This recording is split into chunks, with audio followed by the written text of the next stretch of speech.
Halo semuanya, selamat datang di channel Solusi TV. Oke, di video kali ini saya akan coba bagikan tutorial bagaimana cara menghapus foto profil di WhatsApp original ya.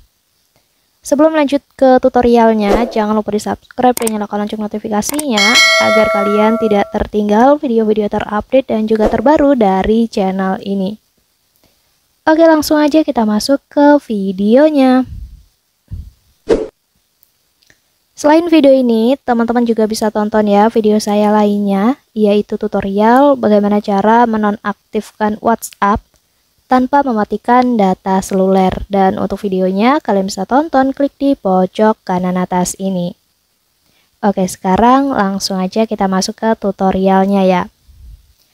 Jadi seperti yang kita ketahui ya teman-teman, bahwasanya dengan memasang foto profil, di situ adalah salah satu fungsi dari data diri kita ya. Tetapi untuk kalian yang mungkin sangat menyukai privasi, kalian bisa ikuti cara ini untuk menghapus foto profil dari akun WhatsApp kalian. Nah, langsung aja untuk caranya. Kita buka aplikasi WhatsApp-nya terlebih dahulu ya. Kita masuk ke aplikasi WhatsApp. Kemudian kita masuk aja ke menu pengaturan ya. Klik titik 3 di atas pojok kanan ini. Selanjutnya kita pilih aja menu pengaturannya. Kemudian di halaman ini kita klik aja yang profil ini ya, foto profilnya ini. Lanjut, kita klik yang foto profil di bagian atas ini. Dan nanti di bagian ini, kalian klik aja yang icon pensil yang ada di sebelah icon share-nya ini ya. Dan di sini kalian pilih aja tombol hapus ataupun gambar tong sampah yang berwarna abu-abu ini ya. Kita klik aja dan hapus foto profil, kita pilih aja hapus.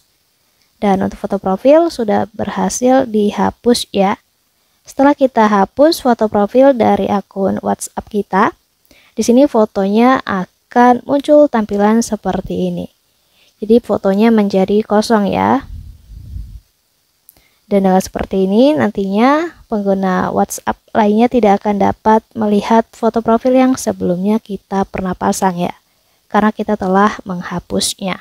Jadi cara untuk menghapus foto profil di WhatsApp original seperti itu. Cukup mudah ya teman-teman. Mungkin cukup untuk tutorialnya, semoga bermanfaat, selamat mencoba.